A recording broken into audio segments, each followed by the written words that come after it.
YouTube people. That shit happens all the fucking time. Like, I'll see like videos of like enter footage here, and they're like, I guess we didn't get the footage. Yeah. It's like fucking all Jesus the time. Christ, dude, I can't remember the last time I fucking seen you. Yeah, probably last time I was down in Atlanta. Probably that, dude. I mean, I remember when we lived in Maine. For eventually, when I have viewers, for whoever's watching this, Yeah. Rob is really good friends with my oldest brother John. They went to. I was never at Pius the same time you guys were, but No. But I vaguely remember you. Mm-hmm. I just remember, you're like 6'50", and yeah. I remember when we lived in Maine. Let me turn this up. When we lived in, thank you for having headphones with the microphone, man. Everyone else fucks that up. Hey man, I'm a professional. Yeah. Dude, I'm still trying to figure out how to do this correctly, because I'm a learning process. I'm pretty retarded, like, technologically. Yeah. So I was kind of always leaned on John for that shit. So yeah, but with this, like, what I'm doing is I talk really loudly. Yep. And then I just have the microphone on my laptop record what's coming out of the speakers. What I need to figure out how to do is get a direct recording. Okay, so of the audio. I watched your other things when you guys were talking about this stuff, and while you were talking about it, I basically went to, I don't know if you know, it's a Monoprice. It's a California-based tech company, but they make all of their stuff in-house.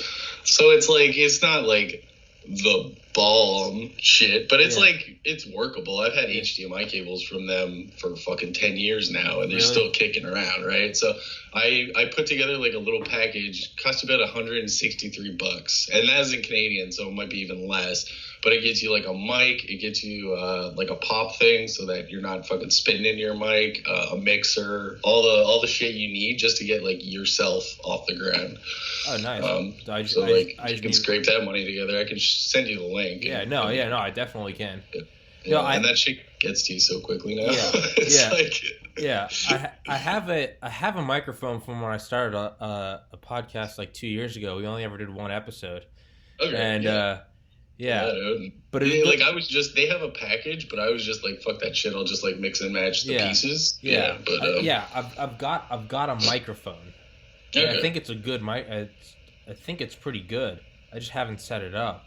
Yeah, most of them. I mean, especially for podcasting. Like, I used to deal with bands and stuff, so like you'd have to have certain mics because people would be screaming and they'd be like getting knocked around stage and shit like that. But like, if you're sitting in your room just having chats and shit, you can get away with a pretty basic setup. Yeah. Well, I also came up into this was John's room when he lived up here. I thought I recognized it. There's his synthesizer. Yeah.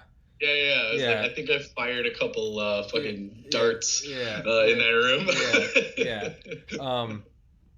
But what was I gonna say? Yeah, so I'm still trying to figure it out, because the first one I did, I like recorded it, and then I went back and I uploaded it to YouTube. And definitely a learning curve. It took like 40 hours to upload, and the audio is terrible. And I was like, what the fuck? Because and I realized, I was like, okay, well, I was screen recording it, and this is a brand new MacBook Pro, so so screen recording it was higher than 4K resolution. Oh, great. So I didn't realize I was uploading it, and I was like, Jesus Christ, like, because I sent the link to someone who knows what they're doing. They're like, dude, why'd you upload it like Blu-ray quality? And I was like, what? And and then I was like, and the audio sucked. So I was like, had this like crystal clear and I was like, what the fuck? So I finally went back, and now I compress it to like 540p. I figure if I get some subscribers, I'll take the time and start uploading better videos. But for right now, I just want to be able to upload it. But now I take the movie, I put it in iMovie, and I jack up the volume. But it's so now the volume, you can hear it now. So I mean, you do what you gotta do when you start out with this stuff. Like I used to sit in my basement doing like music on this stupid $20 like thing that would record into my computer and had all these like modules and ways you could like augment the sound, but it sounded like absolute garbage. But it was fun as shit to work with, and it taught me a lot, right? Exactly. I mean, dude, iPhone 4 right here, this piece of shit. I started I started doing. Yeah, bro. Is that what you have? Keep it poor. Yeah, man. Yeah, you get the. Yeah, I got a case. These are like the Nokia 510s of like nowadays, man. Dude, you fucking. I don't even have a case on this bitch, just a magnet. Yeah. Yeah, man. That little thing, fucking 8 gigabytes of memory. When I moved home, I moved home in 2016. Is that yours or mine? Sorry, no, that was me. That was me and my sister. Yeah, let me silence mine. Yeah, I moved home in 2016, and fuck it, I didn't know what else to do, so I literally started like just making memes on that. So give me your timeline, because like I know like you guys were in Atlanta. Where are you now? We're in Maryland now. We're in Maryland now. Oddly enough, this room is identical to John's room because it has all of his shit. It's the same type of ceiling, and it's over the garage.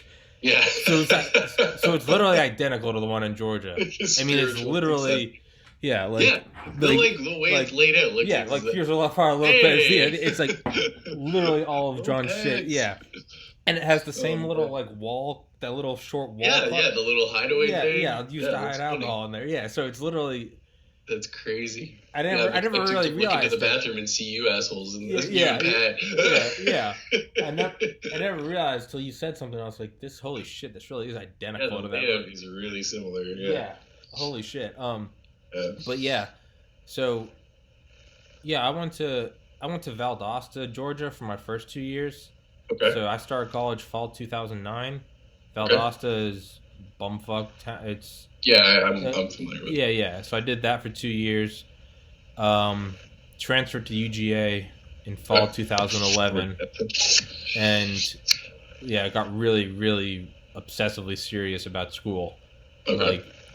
Like psychopath, like just not like, oh, I started doing well. I mean, like started like 4.0, started like breaking every curve and like man, genetics, organic chemistry, like went through the wall, published research, shadowed doctors and everything, did everything, studied for the MCAT for 9 months, scored in the top 4 percentile on it in 2013, and graduated UGA in December 2013. Mm-hmm. Got into med school in Miami, but like probably like a month before John died is when this was like March 2014. Mm-hmm. I sent them an email, and I was just kind of like, thank you but no thank you. So between like December 2013 and March 2014, I was just like, man, like I did it, like I did the thing, I got the goal. Yeah. But I was just like, I'm so fucking miserable. This is all I do. I do. And you finally had reached that end and be like, I'm still fucking miserable. I thought I was supposed to be happy. Exactly. Shit, right? And that's the thing. Is like I couldn't even lie to myself about that because I was like, what was I expecting? Now I have 4 years of med school and then 6 years of residency. I was like, dude, I am not happy. And it was going to be $80,000 a year, and I was like, shit, man. I don't think this isn't something that you dip a toe in. This is you do it or you don't. Exactly. Because even in 1 year, you're that's the trap. That's the trap. They say like, well, once you go, you got to finish because the only way you can ever pay back med school debt is with a doctor's salary. How the fuck else you making $80,000? So I was like, I don't know. This and being a doctor, that's about it these days. Yeah. Like I'm kind of. It sounds somewhat similar to what happened to me after Pius. So like I know like when I graduated, I kind of just like disappeared. Yeah. And that was my family, right? My family basically fucking shanghaied me back up here, and my dad had no interest in like education. So I don't know if you know, I was actually the first person in senior year at Pius to be accepted. Like first day, sitting in like Father Lopez's class, I was already in Oglethorpe, like full acceptance, and I had a $17,000 scholarship, like that I was gonna build upon. Yeah. And I was just like, fuck this shit, I don't have to do anything. Yeah, I don't have to do it. Right? I remember taking Father Dan's final exam in 5 minutes and then just running out the fucking I was just like, fuck this shit, man. Because I was also taking marine bio, and Bailey's exam coincided with Dan's, and I was just like, what do I actually give a shit about? I'm finished. I'm fucking done. I do remember you've like vanished. Yeah, that was my dad. Like, so you know how down in the States there's like graduation parties and stuff like that. And so we were doing the rounds on that, and he basically straight up told me, he's like, I didn't come down here and I'm not hanging around so you can party. Like, we're going back. And so like literally 2 days after graduation, I was in a fucking truck headed back north to Canada.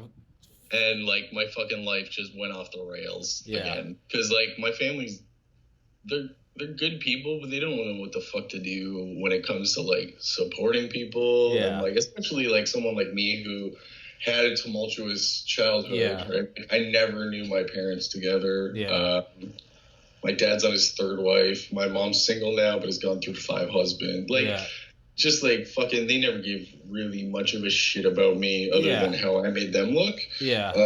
So like even when it came to Oglethorpe, my dad, he thought it was like a literary university, but what he misunderstood was it was a liberal arts university. And I was like, no, man. I was like, the school I go to is technically a liberal arts school. Like, and it was fine. Like, fuck, man. Like, when I look back at Pius, and considering, like, where we were and the time we were at, the fucking education that they gave us was pretty, like, real. Do you know what I mean? Like, dude, even though we were in the South. Every person I graduated from Pius with, I mean, every single person, of all the people I know in college that went on to become lawyers and doctors, they are all, not all Pius grads became lawyers and doctors. Every lawyer and doctor I know is a Pius grad.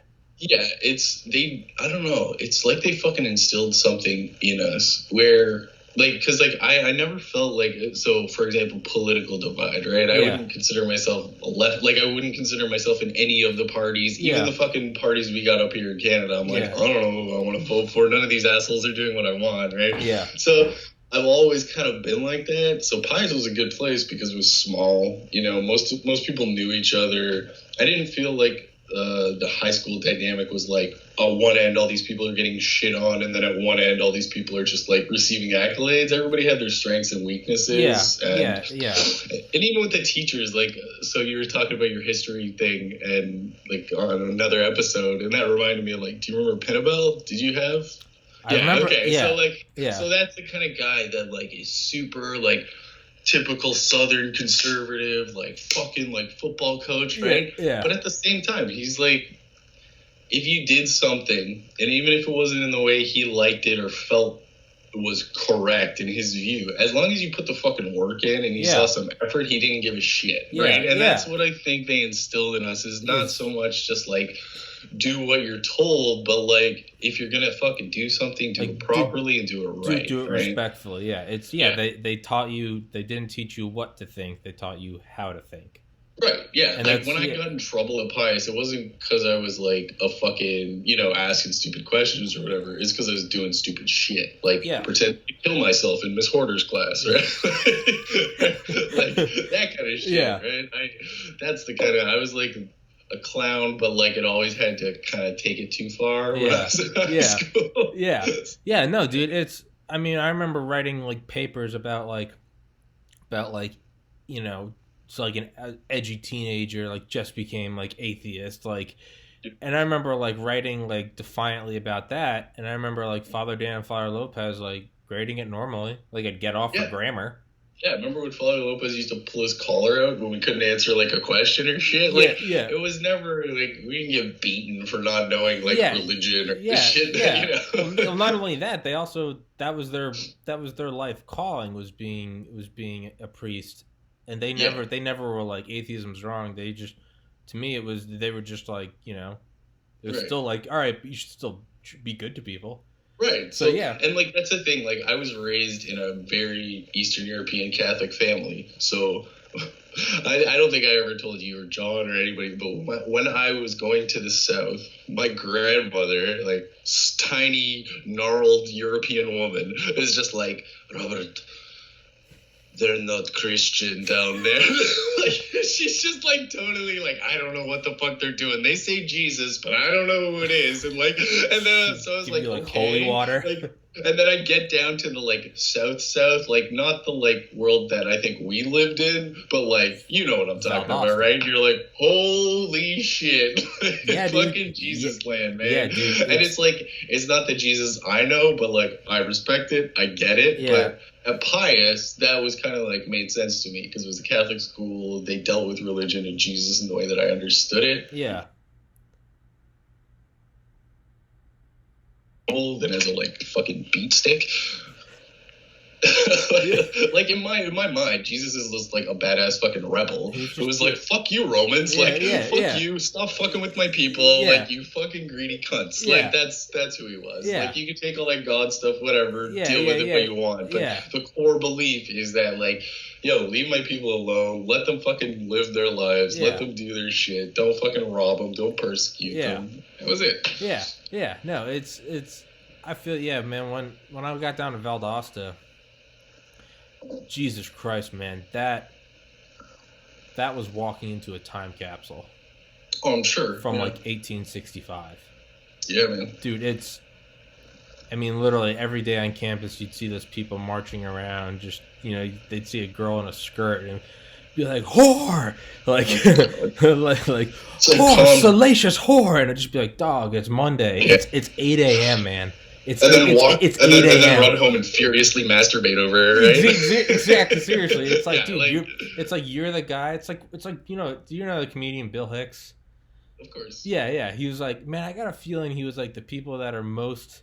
He's like, I feel like if you took any. So what? He died in like 93. He was like, I feel like Dick Cheney and like George Bush Sr. He's like, I feel like those are the guys. Those are the guys that like pay each other to like piss on each other, and like they lay down in their bathtubs naked with leather necklace on, like dude, with all this Epstein shit, like motherfucker was pretty close, like, you know what I mean, like yeah, man, it's like there's always the crazy like conspiracies about that shit, man, but now you see it and you're like, wait, who the fuck did? You're like, what? And it's always fucking comedians. Like if you look at what was it, fucking Jello Man, who was that? Bill whatever. Fucking Jello Man. Fucking Bill Cosby. Oh yeah, right? Everybody's he's a dad, right? And he's like fucking fondling everybody who comes within 5 feet of him, right? Bill Cosby. Bill fucking Cosby. I mean, right? Dude, what better cover? You're the last person to ever be expected. Exactly. It's almost. But you know who wrote that shit? Hannibal Buress. Yeah, Buress started talking about that shit. He made a joke. He made a joke about it or something. Yeah. And, man, don't. Yeah, dude. It can open up. Mm-hmm. But yeah, it always seems to. It's like there's. Yeah, it's either like entertainers, or the super elite.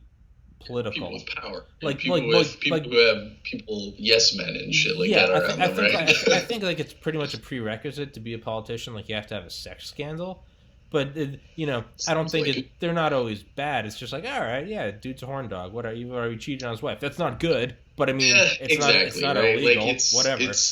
And even when it comes to that, it's like, yo, if you and your wife want to like make a negotiation where you go out and bang a bunch of women and she still gets to be a senator's wife, have fucking at it. But like, more power to you, man. Like you're this like, oh, I'm so devout and honest and amazing. It's like, no, man, you like pussy like the rest of us. That's fucking fine. Like just own it. It's fine. Yeah, dude. It's like when people are like I don't give a fuck that Bill Clinton got head in the Oval Office. Right. I don't give a fuck. Right. He balanced the budget and the economy went through the roof and we weren't at war. I don't give a shit. Like, I mean, and that's the thing. Like, when it came to all this, like, growing up, seeing this fucking tennis back and forth of, like, Democrat, Republican, because when you're young and you have no context, it seems like the world is changing, but then when you fucking grow up, you're like, nothing was changing. They were just fucking volleying the old money ball back and forth. Yeah, it's like the Frank Zappa quote. He was like, politics is the entertainment division of the military-industrial complex. Exactly. Like, I still can't, like, I get sucked up into it a lot, but sometimes I still can't help but just be like, this all seems too goofy. It almost seems like it's written. And I don't think it is, but, like, part of it's like, wait, hold on. Like, we're more divided than ever. Everyone's at each other's throats. We're all he did, she did. And it's like, isn't this like the magician's left hand? Like, don't look at the Yeah, right hand. I It's mean, like, well, because what's going on? where are you seeing this actual divide? You're seeing it on what? Fucking Twitter, Reddit. Never seen it in like person. the odd video of like some fucking person freaking out, and like, but honestly, and like, I've lived in Toronto, a very liberal city, for most of my fucking life, and I've hung out with a lot of people who, you know, if you saw them on the street, you would think, oh, that's some like SJW fucking cuckboy or whatever. But those people don't think this fucking way. Yeah. And it's the same way where like I go down to the South and they think that everybody's a fucking racist and da-da. But it's not, that's not the same. It's like, not everybody's a fucking racist and a bigot. Like, some people fought in the South for, you know, people's freedoms and shit. It's like, everybody is an individual. It's just we fucking group. It's this tribalism, right? It's this fucking tribalism that follows us through life, which is weird, which is maybe where I kind of broke free, because I went from Canada to Georgia, which is like, you ain't got no fucking tribe mates down here. Like, you got to find somebody. And I did. I found John, right? And he was my tribe mate, right? He was that other fucking kind of nice guy, but we were both assholes, and we never really, like, that's why we hung out so much with each other, because like, we were friends. We had other friends, definitely, but like, it was like a wink and a nod, and we fucking understood what was going on with each other. And we couldn't find that in anybody else. Like, John and I actually didn't like each other when we first met each other. We fucking were like, because I think because we were both smart asses, we were just like taking the shit out of each other, and we kind of got on each other's nerves, and then eventually it just turned into a friendship. As it does with guys. No, dude, it's I feel you, but it's like what you were saying. I mean, I think of, so in Athens, Georgia is the most like ridiculously hilarious like combination of these, like, you know, trust fund kids, like super like liberal, have never left suburban Atlanta, and a mixture of these like old South like hay bale toss. The thing is I literally lived in 2 years. I lived in a house, like literally friends from Pius, very liberal friends, and then these like redneck guys from literally from White County, Georgia. Nice. Called White. Never called it that for a reason. And the thing is like, seriously, but we're all still friends. There was never once. So if people are like, oh, it's just a clash, I'm like, dude, I literally had like the most liberal hippie friends and the most far right friends, and my only memories ever are all of us just getting hammered and wasted, and like I don't ever once remember a political about anything. It's all like tits, pussy, beer, sports. It was just like I don't life. So that's one thing. When it comes to like real hardcore political theory, most of that shit doesn't actually factor into most of our lives, right? Exactly. It's a luxury to think about and debate, but I mean, truly, you got to get your food in the morning. You got to take a shower. You got to put gas in the car. Exactly. It's very rarely. It's not until something like a draft or something, or the Great Depression. It's not until something like that kicks you in the nuts that it touches you. Like, and I don't mean to sound like apathetic, but I mean I feel like that's the case. It's like for the most part, everything we're arguing about it's very superficial, and it's like arguing about sports teams. It's like nothing. Exactly. Nothing like, actually. You're absolutely right. Because like, if a next Great Depression comes, nobody's gonna be fucking going like Trump, Hillary. We're gonna be like, oh shit, how do we get jobs? It's gonna be like fuck yeah. No one will give a fuck. Just we have so little to do and so little to preoccupy ourselves with right now. It's recreational anger. The only people that will be saying, oh, this is Trump's fault, or this could have been avoided, are the people that still have enough food and money to be able to debate that shit. Everyone else will be like, fuck. Exactly. Fuck. And that's the thing, like, there's a whole, like, so, wait, how old are you now? I turned 29 this past August. Okay. So, like, I'm going to be 34 this year. So, like, you're like what, do you consider yourself, like, a younger millennial? I guess you're not just Gen Z, right? I'll be honest, I don't know what I don't... Because I think, like, I'm the oldest edge of millennials, and then, like, maybe Pat is, like, the youngest. Yeah, Pat's 27. See, yeah, I'm retarded. Like I thought literally up until, like, 2 weeks ago, I thought millennials were you were born in like the 2000. 2000. I just Right? figured, Yeah, no, what, it's like 85 to 2000. Yeah, so okay. So yeah, we're the people that grew up watching the internet like develop and like we're the we last remember ones the to first yeah. memes. Yeah. Seriously. Yeah. Sorry, what were you gonna say? No. I was just wondering because like it's a weird generational thing how like the older two generations, and again, I'm not one of those people that's gonna shit on a whole group. I just point out things where they happen. But like we have a whole generation of people, like our grandparents or whatever, that were retired by like 55, 60, right? Yeah. And then now bring up the next one. So like my dad's gonna retire in 2 years, but like my dad's got a good fucking union job. He's a lineman, and so he's never not at work. Yeah. And he worked his way up the company, right? He's pretty smart, not book smart, but he's like a wise dude. Like he knows his shit. He's a hard worker. My cousin's husband's a lineman in New Hampshire. Yeah, but like, so he'll be fine. But like, you look at me, my brother, and my sister. My sister's gonna be okay because she like went from law and then went into insurance because that's what she likes to do. She likes to 9 to 5 it, have a dog, like that basic shit. But me and my little brother are kind of fucked because we're like builders, we're creators, and we don't like working for other people, and we don't like, what I mean? And like we like setting our own hours, but like if you give us a project, that shit will be fucking mint. Yeah. But we don't work to your hours, and we don't work to your like that demands and shit like that. You're preaching to the choir, man. It's So we have to figure our own like social security, like the boomers had, like the fucking Gen X's had. We have to have our own version of that. Like I do believe that like that shit can be abused and that it can actually hold people back because nobody's gonna keep going if you just give them enough to like have a comfortable life. But I do believe that like there's a lot of people that get fucked, right? Like a lot of people get fucked. Well, I mean, I remember the first year of high school. Look how lucky I am. I mean, dude, both of us. I lost a brother to suicide, and that was granted. It was a month after I decided not to go to med school, but I already decided not to do that. Not to cut you off, but just to fill it. Yeah. Yep. For 2 years, I had the luxury of applying to pharmacy school, got in, and then applied to a different school the next year, got in. Still pretty much holding it together. And then in summer 2016, like the reality of what happened to John really hit me. Put on 70 pounds in a year. It was glorious. Yeah. It was depressing, but pills, drinking, smoking, just everything, and moved home. And I've been home for 3 years and have only recently.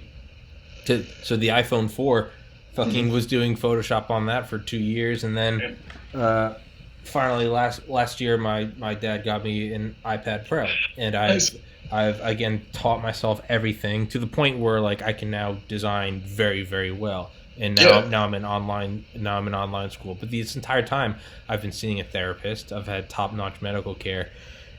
I'm just now slowly feeling like I'm crawling out of it. Like I'm like, okay. We must be crawling out of the same fucking hole then, because like literally I just went and got these motherfuckers refilled. I started these after John died. Oh, dude, no, I started Wellbutrin and Zoloft. Yeah, I lost my fucking mind. Like I lost my fucking mind when John died, and then 2 months later, my aunt died. Yeah. Like she, in so many ways, also like took her own life. Yeah. And sent me an email before doing so. Yeah. That was just like she sent me her suicide note. So like it fucking broke me. Dude, I couldn't go onto Facebook Messenger for like 6 months because it's like PTSD. Yeah, because like I'd seen that morning when I got that message about John. It's like, fuck, man. Like I can't even remember timelines from that time. Like I can't remember. When did I go to Atlanta for John's thing versus when did I go to Atlanta for my aunt's thing? Like it fucked me so badly. Yeah. And then the relationship I was in was like, it was fine, but because of her like cultural background, emotional support wasn't a big deal. Yeah. Right? It was just, and then couple that like that feeling of like losing John, losing my aunt, and then her just pressuring me to like get a 9-to-5 job, job, and I'm like, I have all this shit going on, and I could never really fucking recover. We were living in a basement apartment that I literally couldn't stand fully up in. Yeah, like it was just like everything was fucking horrid. Just for side note, how tall are you? 6'5". Jesus Christ! Yeah, see, I'm 5'8". I can sneak in. Yeah. And I was like trying to be like a good guy, you know. Yeah. Okay, we'll save some money. It's not so bad, whatever. Yeah. But like, fuck, man. At some point, you just gotta realize, like, no, this isn't worth it. The existential. It starts to. Yeah, I mean, it's in a way that's very hard to describe. Like I had my own little mixture of like. Didn't party in college. All I did was work, and really all prior to John, it was just starting to come out that was like, I don't want to be a doctor. Like, okay, that was the first one, and then it was like, I want to live my life. Like, I want to get back this partying I didn't do, and then existential crisis with John. Those three mixed together until like, life ends tomorrow, live today, for just like 2 years, and that's all I did, and it, yeah. But, you know, thank God I have my parents. Thank God that, you know, they're well-to-do enough that I could come home. I could live with them. Yeah, that they can pick up. It does make a difference, man. But that's one thing I always think about is, like, you know, I'm now I would say I'm classified as pretty, you know, conservative. But the one thing I can't shit on is the idea of, like, I can't do the party line of, like, there can be no, you know, free healthcare. Because I just think, like... Because you're in it, man. You're experiencing I would be dead. Yeah. If I couldn't have, and that's not. I'd be dead if I lived in the States, because like I don't have. So like my younger brother and sister were able to live with their mother, but like my mom's a nut job, and I would never live with her. Yeah. My dad is like, he's fine, but him and I don't really like, we get along, but we can really easily blow up because we're so similar. Yeah. Like we're very Eastern European, like gotta be this way. Won't talk about shit, and then it'll just all blow up all of a sudden, right? Yeah. So right now I'm living in like a room in like fucking like moose country, like fucking like I live on a lake. It's I like the environment because I grew up in the middle of fucking nowhere. But I have a psychopathic Ukrainian landlord who thinks she could dictate, like, when you can leave the house and, like, when you can do your laundry. I'm like, bitch, I'm paying you $700 a month. You don't get to say shit. You're not mom. You're not mom. Yeah, you're not my mom. You're not my 10. Grandmother. And if you were my mom, I'd be getting food out of this deal. And I wouldn't be paying, Exactly, right? Yeah. So it's a little much, and so I'm trying to find a new place, but, like, I'm basically unemployed. I'm doing fucking like DoorDash and trying to start like a car business thing. Yeah.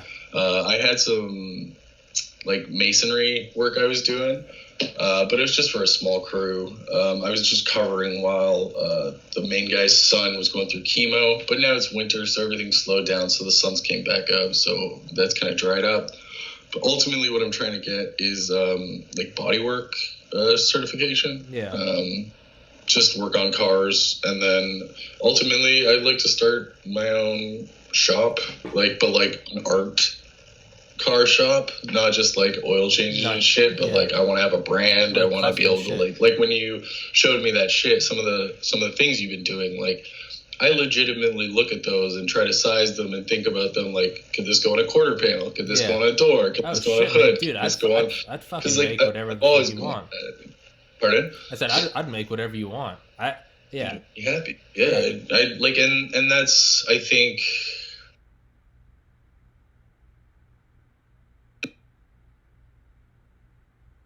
actually I could probably get to you in like fucking 5 hours, but we got to use these tools to like build something. No, like, these are our fucking hammer and nails now. Exactly. It's man.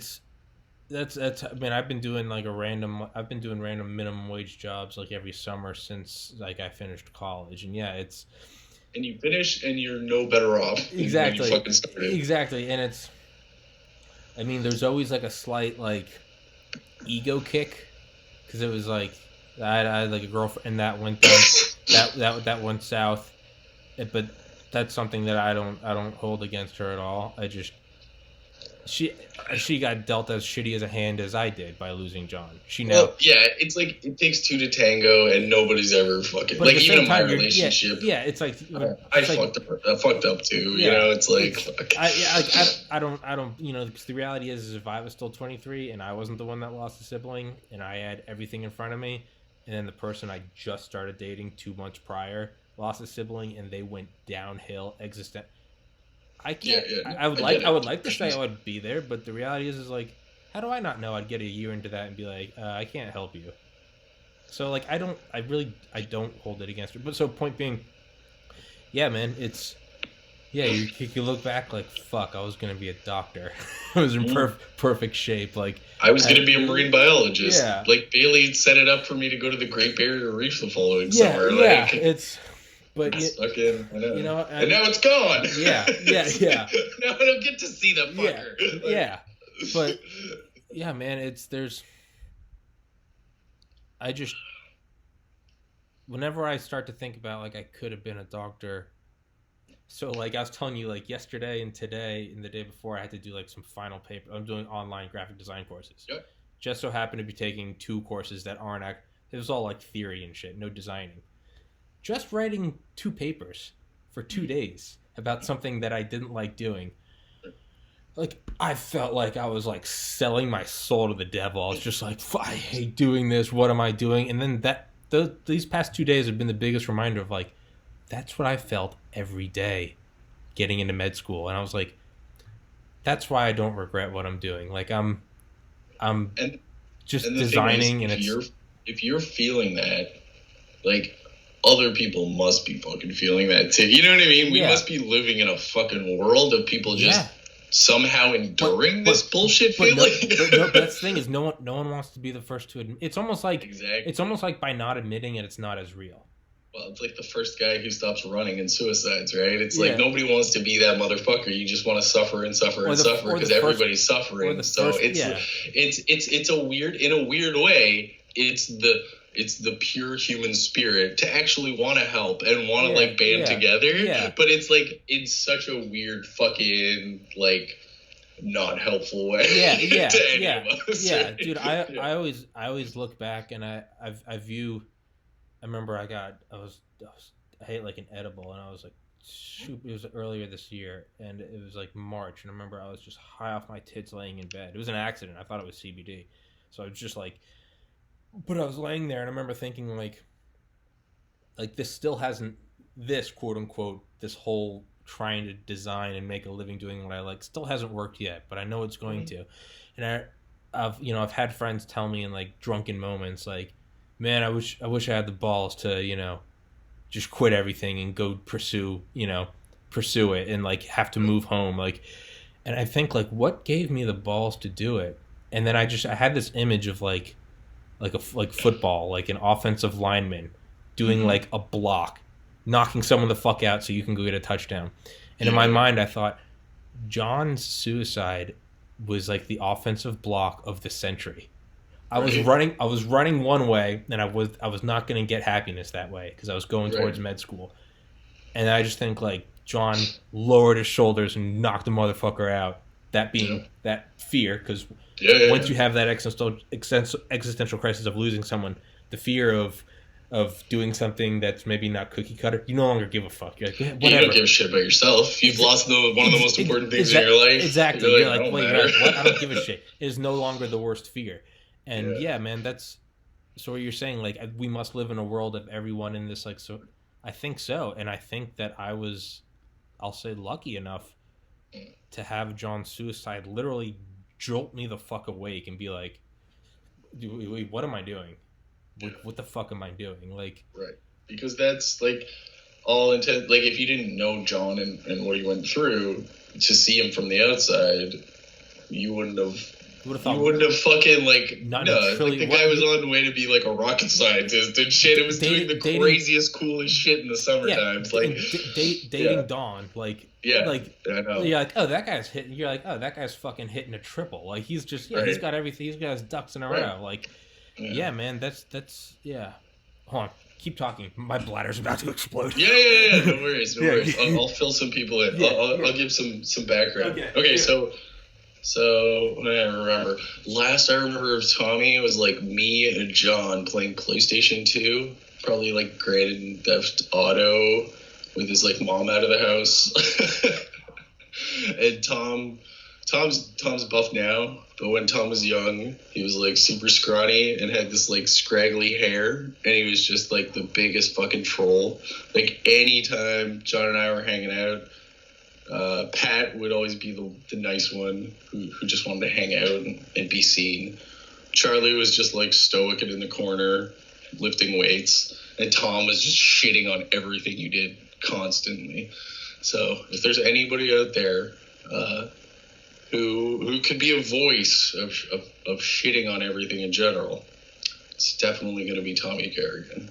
That's I could say that with knowing him 15 years now. Yeah, so this is your guy. And after he's done his piss, I'm sure he'll have some very insightful things to say. This will probably be the first of many. I'm lonely and bored, so anytime he wants to call me, he's free to. Yeah, me? Absolutely. And he's back. Me? I kept it going. Okay, good. That was beautiful. Normally I tell people keep it going. I come back and they're just sitting there staring at their phone, and I'm like, something to talk about. I'm like, dude, just start fucking I'm like, keep speaking. Yeah, I was just like, keep talking. They're like, I don't know what this. I'm like, hey, you know how many people are viewing this? Nobody. I'm like, hey, first of all, it's not live. Second of all, I have 3 subscribers. Do you know who they are? Me, and me from different accounts. Oh, nice. Okay. But like, I'm like, yeah, dude, it's just. Yeah. But. Well, so do you ever follow, do you watch much on YouTube as far as like, do you have people you follow, or did you, because I'm sure when you thought about this, you were like, oh, I kind of want it to be like X. Did you ever do that? Okay, so, well, actually, you know, whereas like John was the block in the backfield that like let me get the touchdown. Yep. The handoff was, and I hate hipsters, but I always go full hipster when I say this. I first started listening to Joe Rogan in 2011 when it was still somewhat small, and it has nothing to do with me, but I'm always like, I started listening to him before he was like, and I'm like how fucking worthless am I that's my bragging right? But yeah, I remember. Well, I was watching him on Fear Factor in 2001. Yeah. Well, the first clip I had ever even seen of him was my best friend Matt Walker, who went to buy us. I remember him sending me a link. It was literally December 2011, and he was like, hey, like, because, you know, he was like, hey, the Fear Factor guy kind of like thinks like we do. And it was a 10-minute clip on YouTube. You can probably still find it, called What is Reality? And it's just a mashup of Rogan. I literally could play it. I could mouth it the entire time.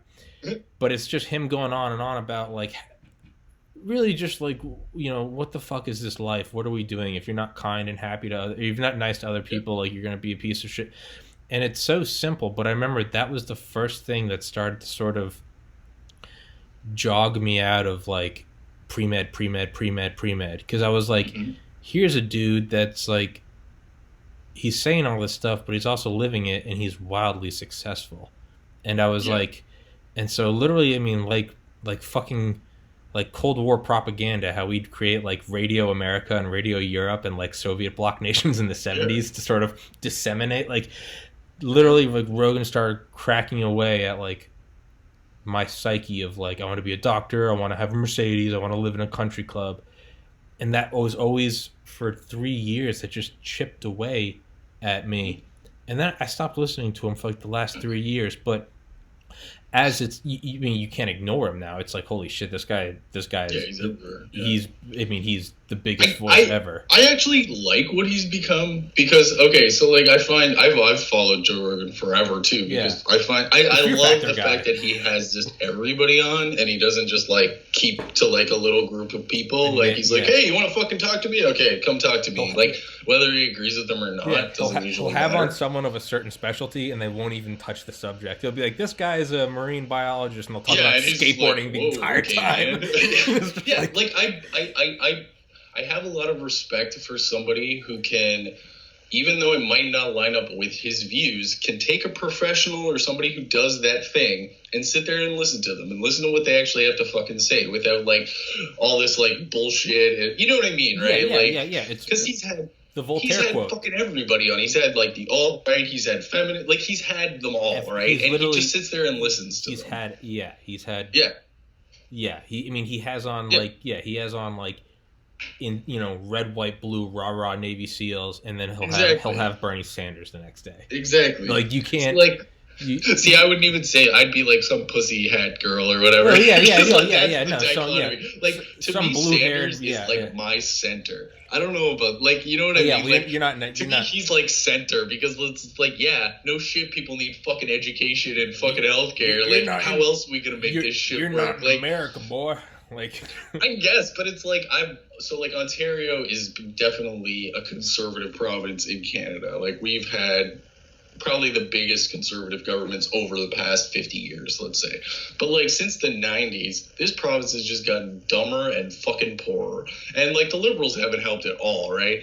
It's just basically they let the Conservatives take away what like we had in the 80s and 90s, and then they just like then the Liberals came in, made a bunch of money off of our fucking like infrastructure, and then when everybody got pissed off from them making money, brought the Conservatives back in to just like cut shit again. It's just like where the fuck are we going? It's South, and then this month South Park. 70,000 drop in like employment rate. Like we're fucked. We just got our credit rating downgraded twice by Moody's in the past year. Like our Canadians are living like 1.5% over their income. Collectively, like we're fucking like Wile E. Coyote running off the cliff right now. Man. That's how I kind of feel. All of it is. Yeah, it is because it's not. We don't build anything. We don't make anything. Everything's just like. So I don't know. I did 2 years of economics up here, and I front loaded all of my econ so that I didn't have to do all the bullshit, right? Because I went in as an older student. They give you a little more leeway with that, and so I just dropped after 2 semesters because I'm like, oh, why do I want to do math? I know how it works now. I don't need this stupid thing. So when you. Because like I find when everybody talks about like the economy, it's like this amorphous blob of money floating above us, right? But it's not really like that. It's broken down into like Canadian economy is primarily our fucking sand oil out in Alberta, our cars, and our real estate, right? But our real estate is currently hyperinflated with like dirty Chinese money because our government didn't give a fuck. It was just like, give me. What about? I feel like you guys got like mad like timber or lumber.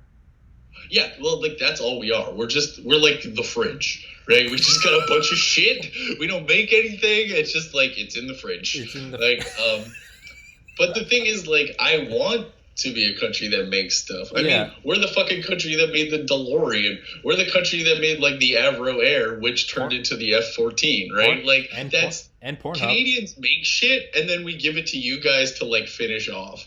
Like, talk about all of the 80s comedy. All those motherfuckers are from up here, like, with the exception of, like, Bill Murray and, like, those guys. But they all drifted up there to that second city, right? Like, so we've always been close culturally. It's just, I don't know how to fucking put it. Like, I think because there's fewer of us up here, shit doesn't move as quickly as it does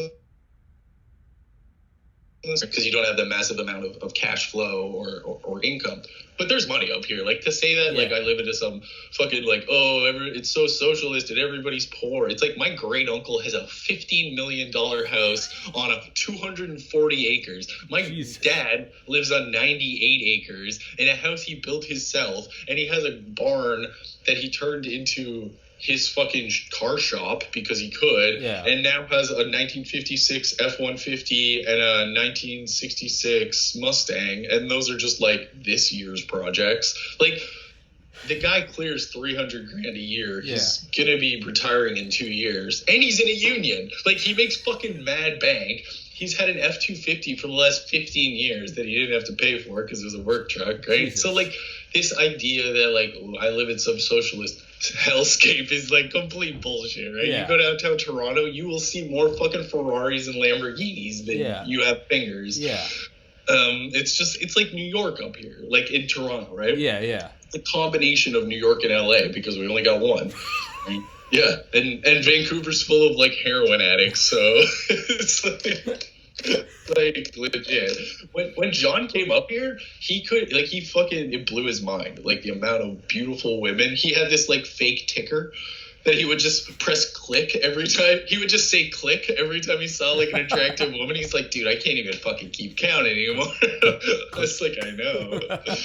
So it's definitely, I would say, although it's like, yeah, it's more liberal. You leave the city, like literally 30 minutes out, 40 minutes out, and you're in a different world. Like it's not. It's the same. It's the same here. You leave, yeah. Like, you leave it, yeah. Well, yeah. What people don't understand, they're like, how different is the North from the South? I'm like, dude, like where my dad grew up, northern New Hampshire, it's more similar to southern Georgia than it is to Boston. Fucking tell me about it. My sister, so she was married, had 3 kids. They grew up in Atlanta, but she got divorced. She's moved them back up here now, so now they're living like Canadian lifestyle. And I joke with them because they live in the middle of nowhere. And I was like, see, you go far enough north, you're in the South again. Yeah, people are like, how different is it? I'm like, dude, it's up north. It's like there's snow down here. Like, there's like pickup trucks and guns. Exactly. It's like pickup trucks, guns, country, God. Like it's just. Yeah. It's just, like, and generally like a good time. Like, like I'd say we're in Canada. It's a little less God, but it's definitely country's good time. Like, I don't know if you've ever heard of the festival called Boots and Hearts up here. It's like a gigantic country Woodstock that happens every year. Actually, it happens in this town I live in, because there's so much fucking just empty space. They just clear out a couple fields, have like 4 stages, and it's like you go camping for 3 or 4 days, and it's just non-stop music. That's awesome. Then like it's all fucking I mean, you'll see just as many Confederate flags up here as you will down there, and you're like, what the fuck are you doing with that, man? Yeah, dude. I can understand the Americans, but Jesus Christ, man. Come on, man. Like, yeah, man. It's dude. It's I don't know. It's. But see, I'm an anarchist, so like that shit doesn't bother me. Because like I fundamentally believe in like live and let live. I believe in true freedom as long as you're not fucking with anybody else. Dude, like that's where Bill Hicks, man.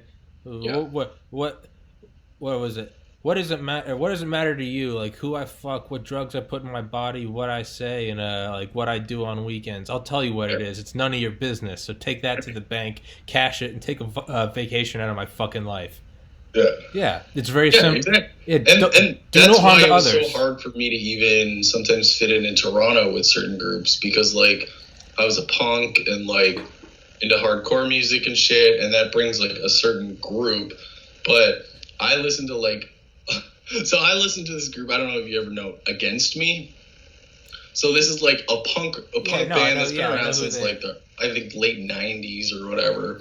But one of their first songs that I ever listened to was called Baby, I'm an Anarchist. And the thing is like, baby, I'm an anarchist. You're just a spineless liberal. And so like that's the shit. Like I never thought of myself as a liberal. I know that song. Those people are fucking pussies. I haven't heard it forever. Baby, I'm an anarchist, something.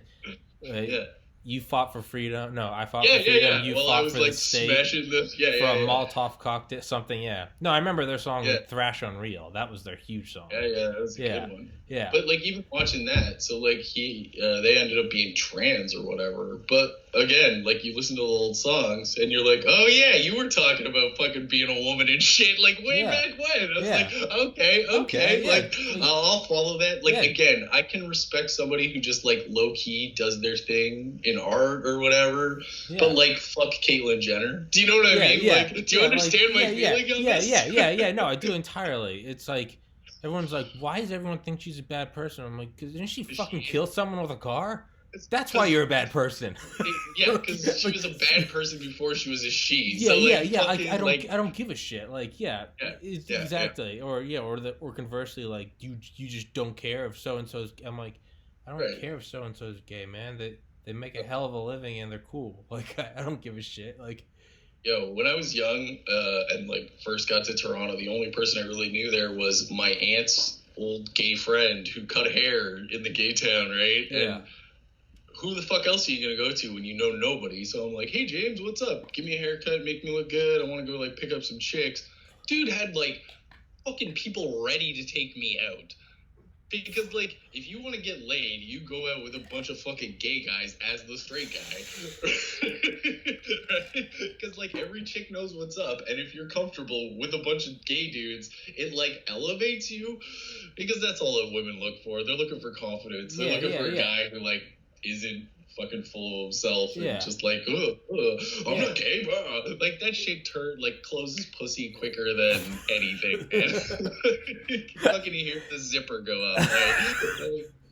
I learned that shit at a young age. It's better to just like go with the fucking flow and just, you know. Yeah, it's. I mean, don't let people abuse others and shit like that. But like, fuck, I'm not gonna bother you if you fucking show up in a tutu or whatever. Fucking do you, man? Knock just yourself out. Knock yourself out. Like, it's because I mean, it's.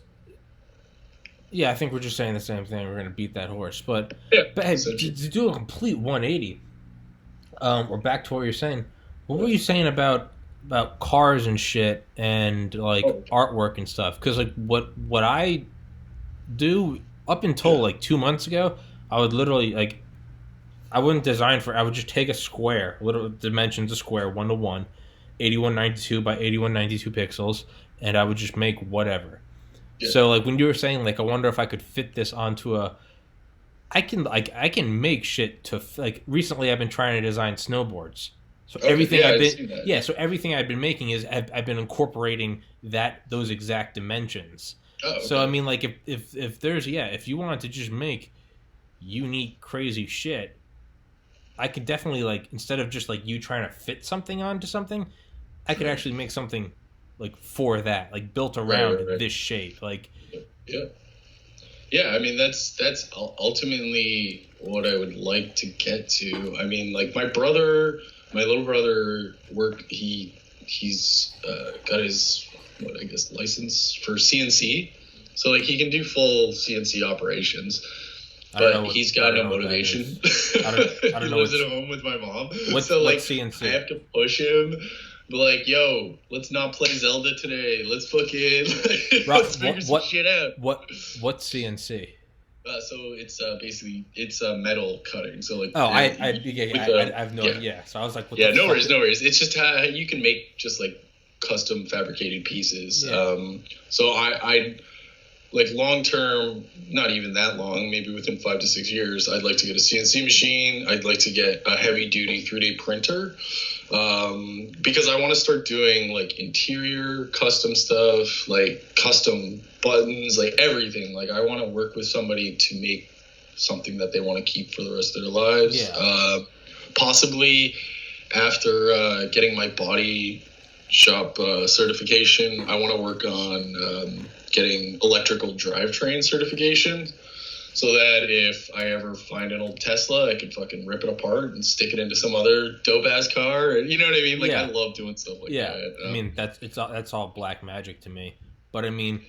It used to be, but, like, it's like anything, man. You just start watching and paying attention, and shit just starts clicking together. Like, you're not stupid. You went through fucking medical school. Dude, that's what Photoshop is, man. Like, people are like, how do you do this? I'm like, dude, I have no... It's just...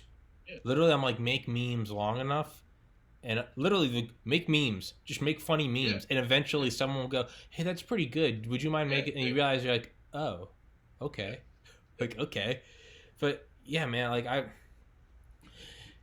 just want to make like weird, goofy shit. But yeah, primarily like I want to do custom stuff. Like you know, like I don't want to make like mass. Even if it was, don't get me wrong, I would never turn down money. But like in terms of like, you know, you can get a Supreme deal. You fucking go for it. Yeah, exactly. Oh yeah, you sell your soul. You can always stop in a year or two. Go get do something else. Go get enough money. Yeah. Like to me, I'm like that's one thing I always think about is like, you know, I'm always like I just want to design. I'm like, what if someone fucking like you know, what if some like big corporation picked me up and I'm like, yeah, dude, I would sell my soul. I would for like 2 years. I would make enough money so that I'm like, okay, my main goal is like I want to get hired and just like save every penny for like a year or two, and then be like, okay, this is enough to live out of it, live out of an apartment for 10 years. Now I can get back to doing custom shit. Cause yeah, exactly. Like, just to make sure your fucking like your legal shit's taken care of, because they might like just watch out for non-compete clauses, because I've had people try to hit me with those before. I had to go to court to fight one for my ex. Yeah. Like most of the time the judge throws them out because they're bullshit and they're they're just like the most, like, if you believe in like freedom and like building businesses and shit, you fundamentally don't believe in a non-compete clause. Yeah, no, yeah, because no, it's like it's fuck off. you, like, you're stopping me from doing the thing I fucking lived for 5 years. Like, fucking pay me enough and I'll stop. Yeah, give me enough money and I'll shut the fuck up. But like, it's gotta be a lot of money though. Yeah, that's kind of like it's like all the stuff I've been designing for like snowboard, like. Mm-hmm. Yeah, I don't ask like, hey, do you want, like, what I'll do is I'll just design like the weirdest, craziest shit I can and just kind of test the waters with it. Just post it and be like, like, what's the response from that one? And I mean, beggars can't be choosers. So part of me is like, I'm not making any money. I live at home. But the other part of me is like, I don't want to bend over to make $1. Like, it's... Yeah. Because, I mean, this is how most artists do it. Like, you know what I mean? It's just, like, except you're, like, thankfully in this day and age, you have almost, like, instant response to the thing you make. Like, I've known people who, like, were painters and shit, and it's just, like...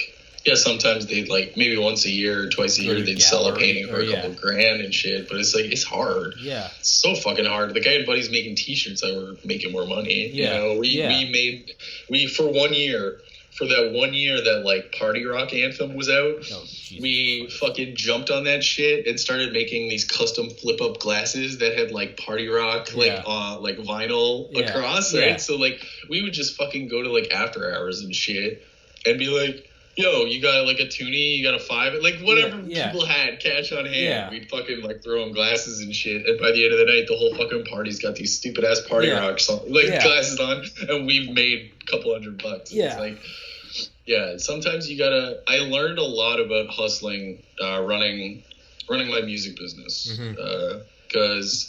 When you're just like one dude with no connections in the biggest city in your country, like, you gotta fucking just do it, right? You gotta literally just walk into bars and clubs and fucking just be like, hey, I need an opening spot, and they'll be like, and you just gotta go back every fucking day. And then once you get your band on, you're like, all right, now these motherfuckers need to get paid. What kind of deal are we working out there? So like, when I say, like, if you need any help, I mean it. Like, and I don't expect, like, if you get money, I'm gonna ask for a cut if I've helped you. But up to that point, I don't give a shit. I'd rather see you succeed. Do you know what I mean? I would think less of you if you helped me succeed and then didn't want something. I'd be like, dude. If you'd hit me up 10 years ago, you might have gotten me with no money, but not these days. Yeah, man. It's. I am barely giving a fuck away, in the words of LP. Yeah, dude. It's like, I know it will, like, I know it's gonna work. I just don't know when. Like, and that's the thing. It all goes back to that thing that you mentioned, your friend saying, like, I can't believe you had the balls to do that. See, people have said the same shit to me, like, when I moved to Japan, even when I lived in Atlanta, like, and then I decided to stay in Atlanta. I decided not to come back after, because I was supposed to come back after 1 year. And I was like, no, I like this. I want to figure it out. But, like, my dad straight up told me, he's like, you've done shit that I could never do. And I was like, well, if I had done shit that you could never do and you're this successful, well, fuck, man. Like, I could be way more successful. Yeah. I was like, I just have to find that thing that, I need a purpose. Like right now I'm doing DoorDash and I fucking hate it. Like, I'll sit out there for 6 hours and just, like, hate my fucking life and watch other people. Because, like, there's other Uber Eats and whatever. and I'll just like watch some fat guy with an ass crack, and I'm like, is this what I'm gonna turn into? Yeah, like, dude, fuck no, man. I was like, man. I can't live this fucking life. Dude, I did delivery for like a year before I moved home, and it's it's the thing is, I don't think I'm special. That's the thing. I don't think I'm any fucking different. It's just like I know who I am because I've traveled. I've met so many fucking people in my life because that's the kind of person I am. I'll talk to anybody. Fucking last time I was in Tokyo, I made a buddy just like bumping cigarettes. You know what I mean? Like fucking got his contacts and shit. Yeah. It's just some Japanese fucking business guy because I'll talk to anybody. Yeah, that's like I don't care. That's how I. That's how opportunities come. Yeah, I mean it's. Well, yeah, you asked earlier. I don't think I ever answered you. Like, what made me want to do this? Yeah, and I was literally just like, I can talk to anyone, and I really enjoy it. I mean, for fuck's sake, like, when was the last time you and I physically? I mean, it's got to have been 15 years. Probably, having said, other than hey Tom, literally, like. Yeah. My last, like I was saying when you were gone, my last memory of you is me and John playing like Grand Theft Auto on the PlayStation 2, like on that room off the kitchen, and like Pat's just like trying to get in, like, hey guys, can I hang out with you? Yeah. And then like Charlie's in the corner lifting weights, and then you're just like, fuck you both. Yeah, yeah, dude, it's God damn it, Tommy, you fucking troll. Like constantly shitting on everything. Dude, that that had to have been 2005, 2006. Point being is, I mean, we clearly are both are able to just strike up a conversation. Which is not a common, like, a lot of people can't do it, right? If Tinder and Bumble are any indication, most guys can't carry a fucking conversation, apparently, right? Yeah. I just figured, like, more than anything, like, I just enjoy it. Like, as much as I enjoy designing, I thoroughly just fucking enjoy talking to people. And I just figured, like, well, why not record it and put it up? Like, why not? Like, best case scenario, it turns into an income. Worst case scenario, I got to talk to a ton of people. Yeah. And it's shit I was going to do anyway. Yeah. I end up sitting in the sauna or the locker room for an hour after I work out because I just end up talking to someone. So right. When everyone I ask, I'm like, hey, do you want to come on my podcast? Like, what's it about? I'm like, it's just talking. I'm like, think of us talking. Yeah. And now we're gonna do that. That's all it is. Well, for years I've been like chopping at the bit to do something like this, but a lot of my friends in my age group are like got kids and stuff like now, so it gets harder. Mine too. Yeah. So it's like it's hard to find that person that's like, do you want to fucking do this? Yeah, like, dude. No, I feel it entirely. Like it's well, I got this, I got that. My babies, and I'm just like, oh. I'm like, ugh, okay, but it's, man. I think it will all be. I think I will appreciate the sort of struggle once it's worked. Yeah. Until then, I hate it. So I pledged up a fraternity my freshman year, and it was 5 months of you're just a slave. I mean, that's what it is. Yeah. You're just a slave. Mm-hmm. And it sucked, but once you get in, then you're glad it happened because you're like, it's sort of a barrier to entry. Only people that really want, and you can shit on fraternities all you want. That's not the argument I'm making. No, I get it. You just like, you're kind of in. It's what they always call pledgeship. They say it's the best time you never want to have again because you remember the struggles, you remember how terrible it is. You're like, that's great. Never in a million years would I do it again. But you're like, that was great. That's kind of how I feel now. Is like when it works. Mm-hmm. Like when I got into med school, all of a sudden, like I was happy about those thousands of hours of studying by myself because it was like, now it's cool. It's like I climbed the mountain and now I get to look back and see my footsteps. Yeah. Right now, I'm not at the top of the mountain. I'm in my parents' house and I'm 29.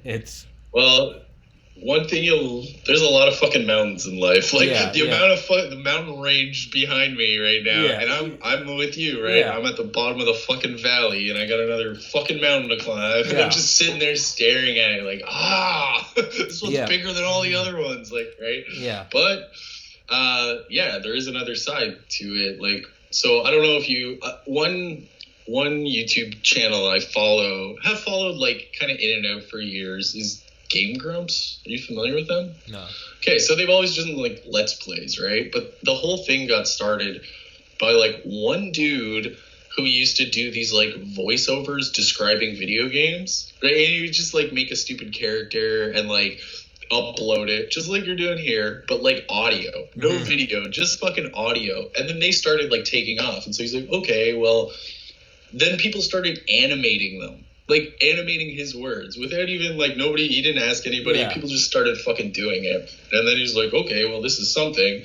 And then he just, like, fucking found some guy from Philadelphia who was, like, in his 40.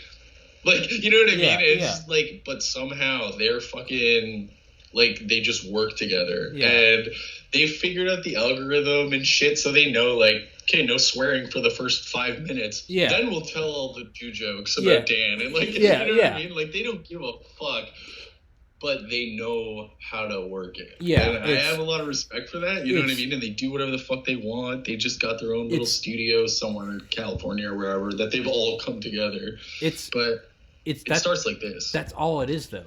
As you said it, it's an algorithm. That's all it is. Just like you manipulated Reddit. Yeah. It's just an algorithm. Yeah, exactly. No, it is. Like, did you see 2 weeks ago, some fucking autistic motherfucker broke Robinhood trading? Are you familiar with Robinhood? Okay, Robinhood's, it's just another one of those, like, trading apps. I thought you were talking about the actual story. I'm like, yeah, I know what fucking Robinhood is. I was like, yeah, man. Actually, this is a literal kind of Robinhood.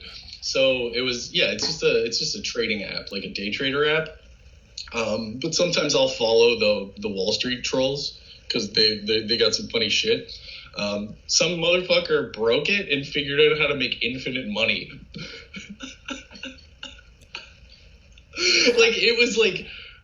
I was like, it was only a matter of time till some motherfucker figured out how to work this like a video game. It was only a matter of time. Like, you put in enough. Too many smart motherfuckers out there. We can't do this. Well, it's like what Duncan Trussell said about, like, said this like 5 years ago, but it's about like Congress. He was like, he's like, there's checks, balances, blah blah blah. He's like, but give it 250 years, and like a Rubik's cube, we'll figure it out. And that's why things get. But that's how I'm viewing this. Is like, man, like, you know, I look at all the amount of time I put into like weightlifting in high school, and when I started to do well in college is when I realized that I'm like, this is no different than weightlifting.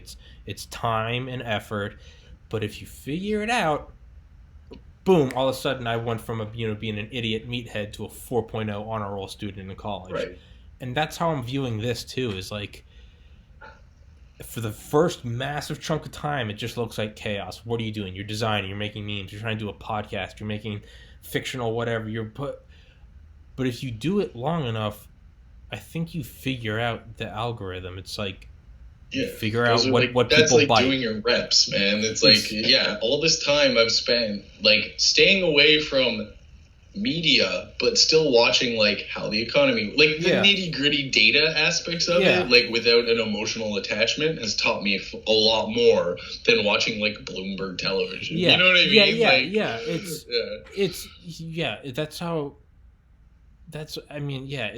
And I feel like it's slowly clicking, but to me, like, that, the coolest feeling will be when it turns into income, because I've had one or two like false starts where like people, like this past summer there was like a 3-week stretch where people completely unrelated to one another in different areas all started like asking me for like custom work, custom designs. And just like that, I went from making minimum wage to I was making like $100 an hour making these custom designs.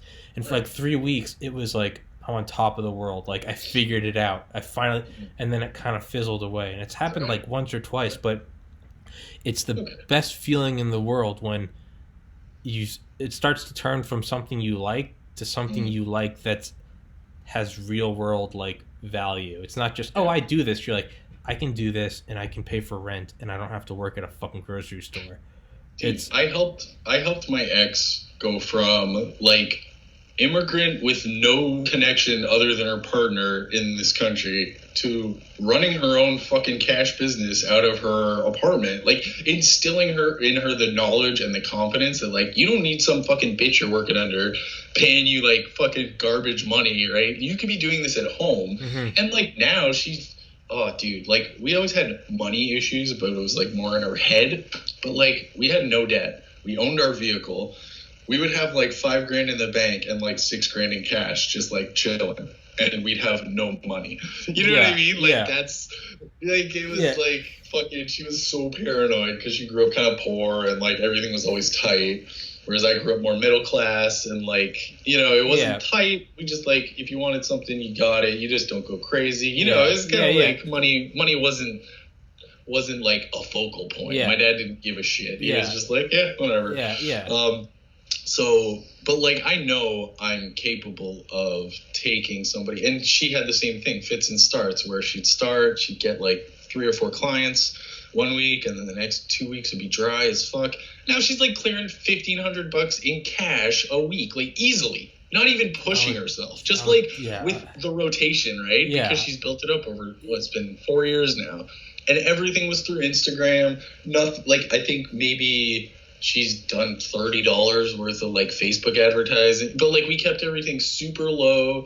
We got all of our products locally, with the exception of like some tweezers and shit that she needed from like Switzerland or whatever. But like, you keep it local, you keep it fucking low cost, and then you use things like Instagram and to really start like getting your fucking message out there, and it'll start picking up eventually. Yeah, man, it's like I know. Like I can't say who because he said he was in a contract, but some dude with a gold medalist snowboarder messaged me on Instagram and told me he fucking loved my snowboard designs. Is he from Canada? No. And no. Like, did he get kicked out for smoking pot that 1 year? No. But I was like, "Can I make you one?" And he was like, "I'm under a contract. No, I can't." And he was like, I can't. I don't want to risk that." And I was like, "No, I get it." But in my mind, I was like, okay, like I'm just using that as like a marker. I'm like, okay, gold medalist snowboarder said he liked my snowboard designs. I'm like, I'm on the right path. It's just exactly. You just gotta. It takes motive. Like it's like a fucking, I don't know, like anything, like any sport, right? Once your team starts getting that like motivation and they start to get the ball rolling, like you're gonna fucking run over people. Yeah.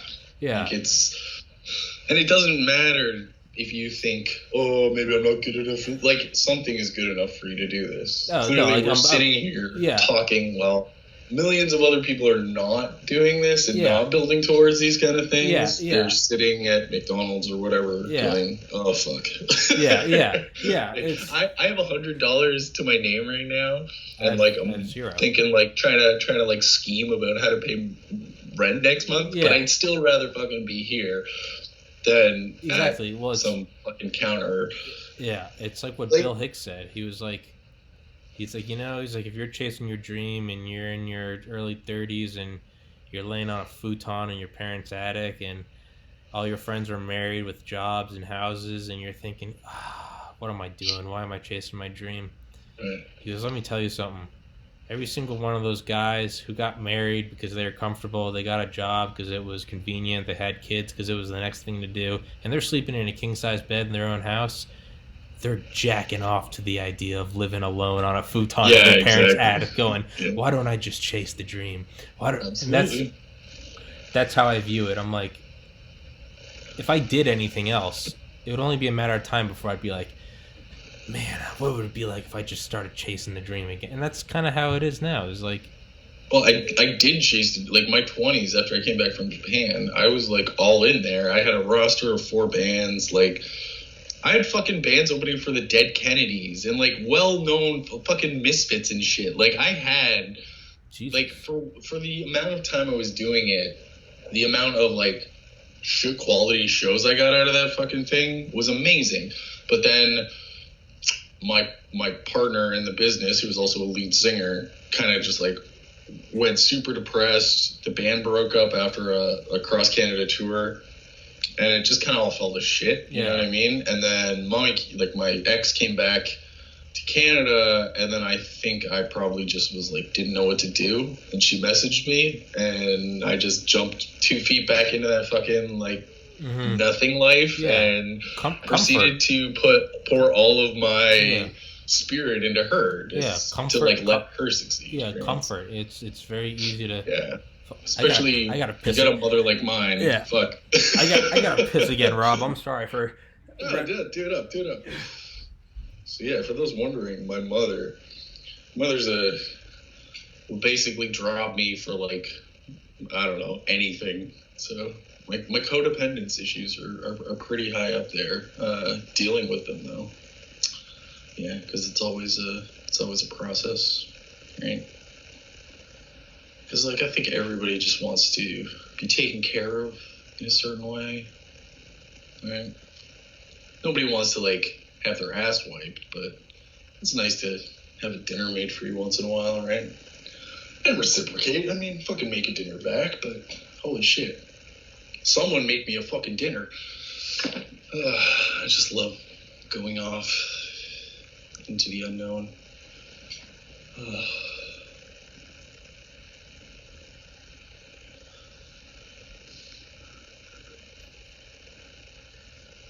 Oh, we're definitely going to have to edit this. I think you can hear Tom's pissing. Oh, my goodness gracious. Dude, we're going to have to edit that. I'm pretty sure your mic picked up the piss. Really? I hope so. I just heard this, like, constant... Oh, no, I have a fan. I have a fan right outside that. No, it's for white noise, yeah. Fucking top quality podcast here. Yeah. Yeah, man. Yeah, no. It's...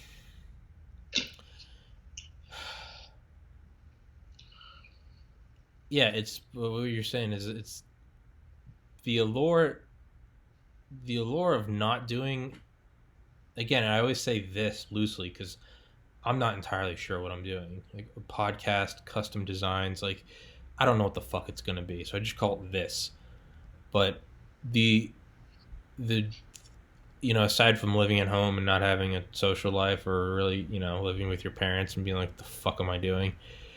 The allure to not doing it is its comfort. It's you may not like your job, but I mean if you have an income, you have a girlfriend or a wife or whatever, you go get beer with your friends on Friday, it can very slowly act almost as like a lullaby.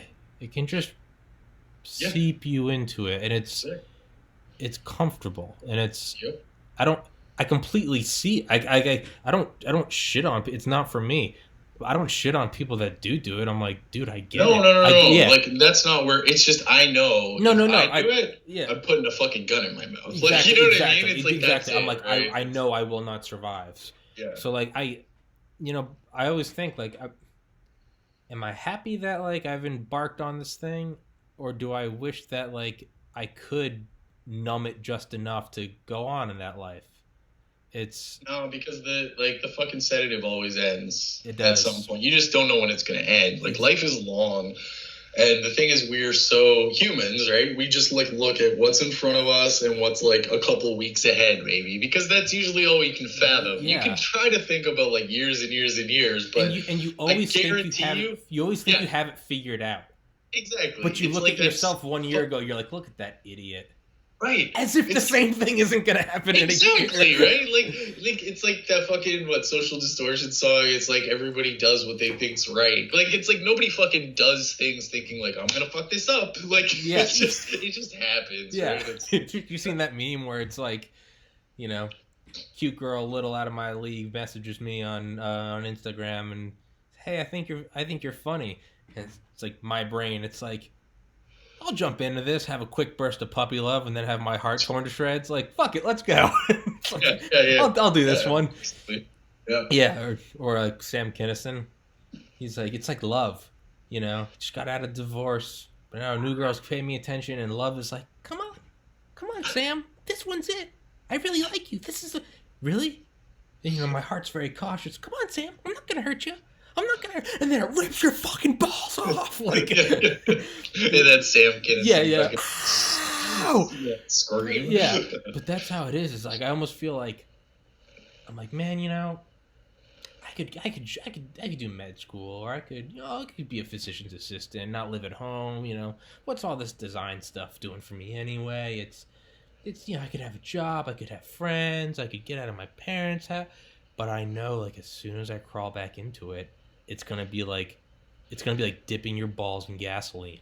Yeah, I mean, all you gotta ask yourself is, like, okay, what happens on that one day when you're a doctor, you've got your fucking G-Wagon, you've got your house, you've got your pool, you got everything, and you're taking patients, and just one day, this fucking hotshot of a, like, guy who's doing exactly what you wanted to do walks into your fucking office, and you sit there and talk to him for 30 minutes, and he walks out, and you feel like shit. You feel like you just want to end everything. You see some guy, talking, you're like, this guy's no smarter than me, and you see him walk out, and he's in a goddamn fucking, like, Maybach, and he's like, you're like, this guy's, and he's doing everything, and he's loving it.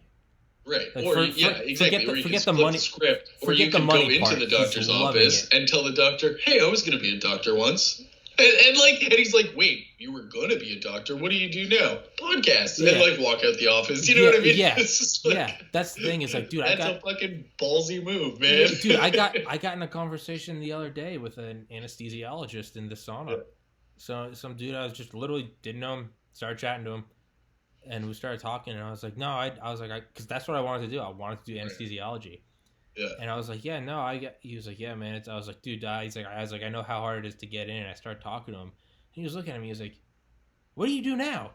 And I'm like, well, I live at home now, and I'm kind of making designs that no one's buying, but I think it will work. But I've said it at doctor's office too, and they always kind of look at me. They're like, so why didn't you do it? And I was like, I was just fucking miserable.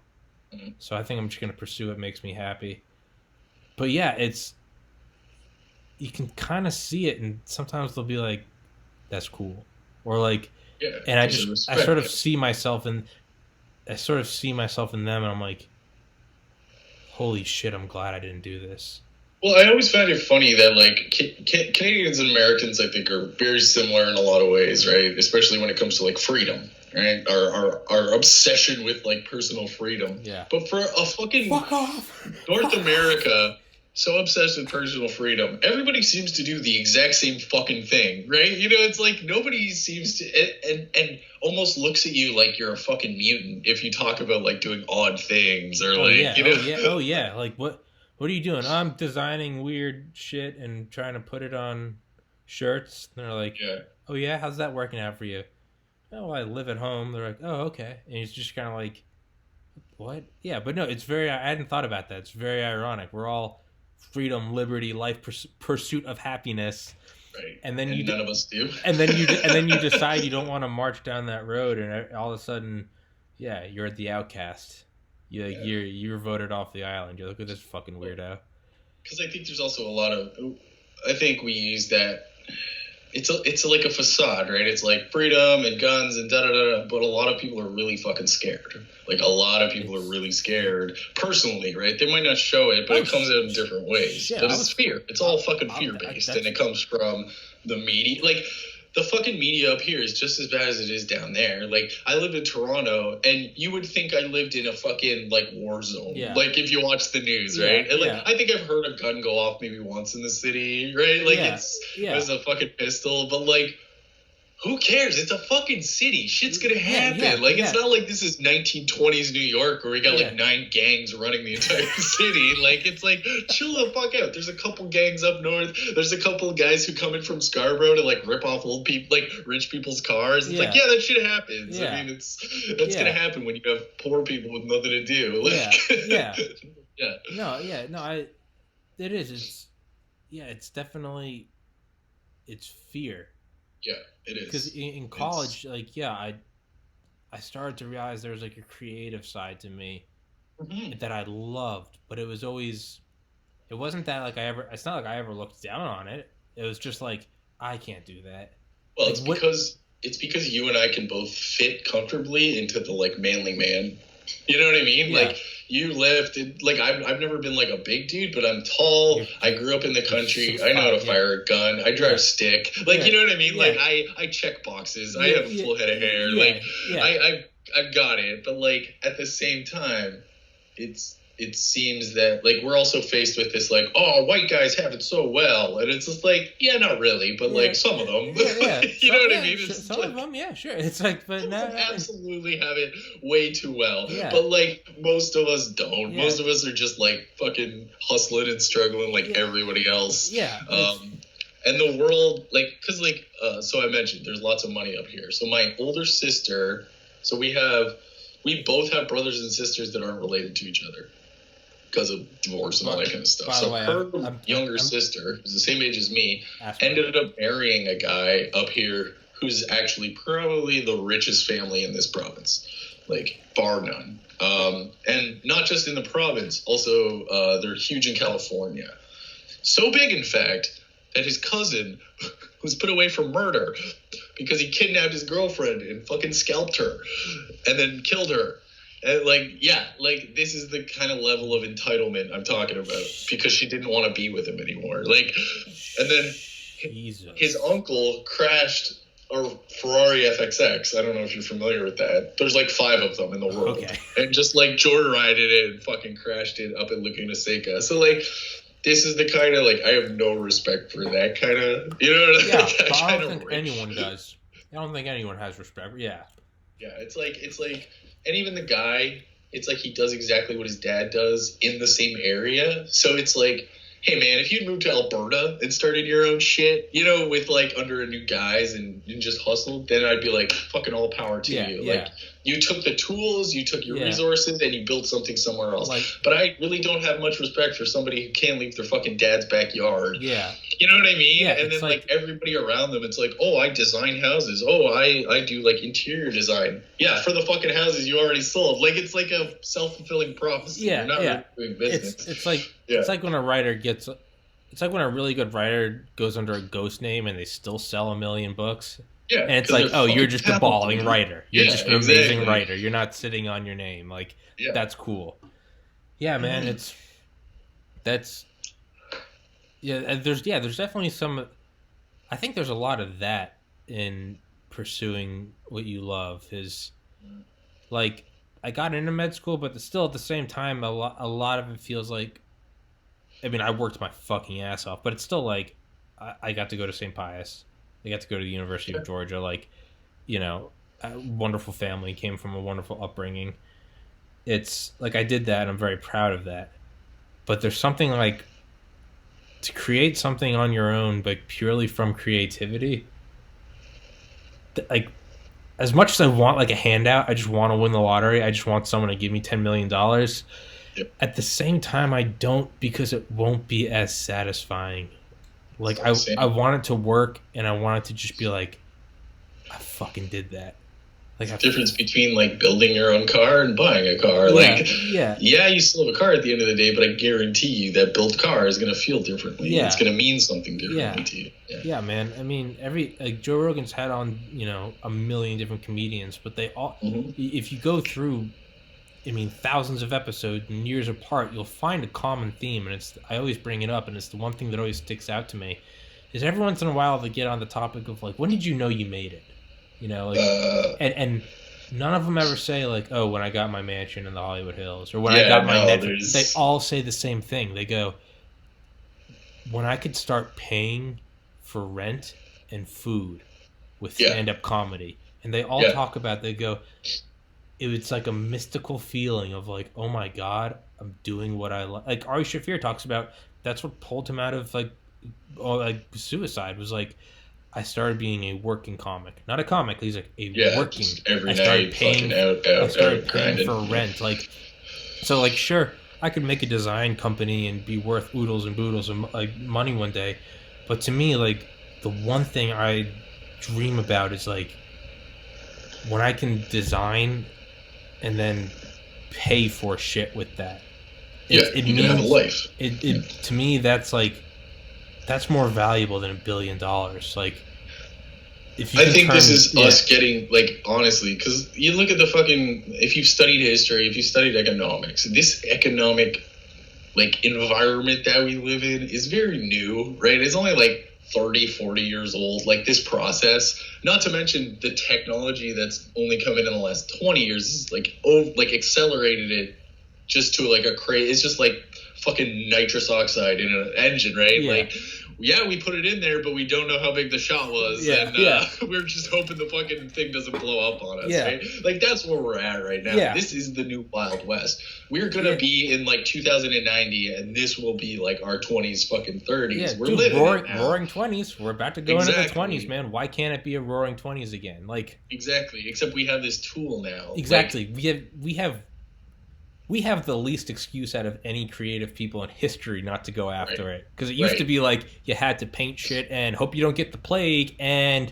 you know, go into the city square and hope you don't step on a rich person's, like, horse or something. Like, right. And the other person you might respect or, like, whose art you follow lives 9,000 miles away and you'll never see them in your life. Yeah. Or they died a millennia earlier. Like, right. Yeah. Whereas, like, now you can fucking, like, like this, right? Like, 100 years, fucking 40 years ago, how would we have had this conversation? Exactly. It would have been like long distance fucking calls and bullshit. And if we did, where would you put it up? And if you could, who would view it? No one. Exactly. We'd have to record some LP and try to like huck it out the back of our cars. Like and Tupac. it's so much harder. Yeah, it's like right now the fact that I can talk to someone I haven't physically seen in a decade and a half. Mm-hmm. By this evening, have it uploaded, and then be able to share it with people who I also went to high school with that I have not seen in a decade, and have people view it and get feedback. Like, I'll get texts like, "Hey man, I watched it. It was pretty cool." Like, there's no reason not to do it. There's literally the only limiting factor. Yeah, it's always like, just our own fear, right? Oh, what are people going to think about this? Oh, this is stupid. Oh, like, I'm not good enough for this shit. It's always that stuff, right? Well, myself included, right? Yeah. So fucking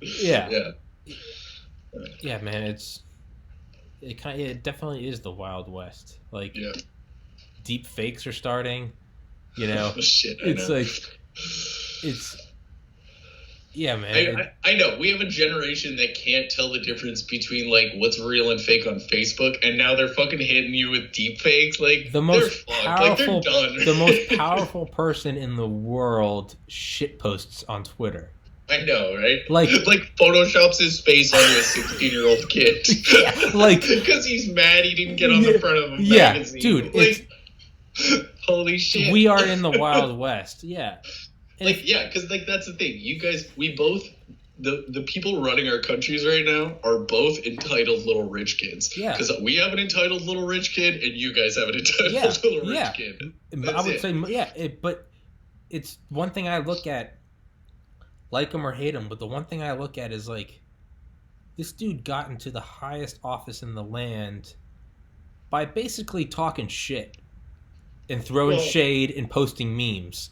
So I'm like, I don't even. He showed and I don't even know if, because like when it comes to Trump, he does have like, and see, I'm the kind of person who, when the election was happening, I didn't like either of them, but I was hoping that it was Trump that got elected, because I'm the kind of person that knows that when people talk shit, if you just fucking throw them the keys, that shit talk like kind of turns into like a panic. You know what I mean? Yeah. Here you go, buddy. The sort of like, all right, like gloves off, let's go.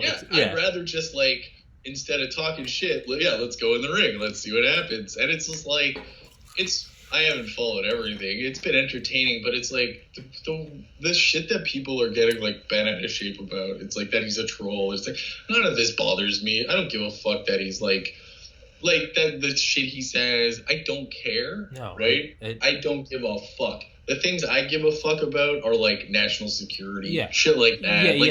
Like, I don't personally, like, as a Canadian, I want China out of my country. I want Russia out of my country. I don't want these fucking entities in my country. Yeah. Because I know they don't do good shit, right? Because I know. And they don't care about your fucking refugees from both of these countries coming to my country, right? Like, I don't want my country to become that. You are not their interest. Yeah. It's your well-being is not fuck that shit. And we're kind of fucked because we're small. You know, we don't have as much power.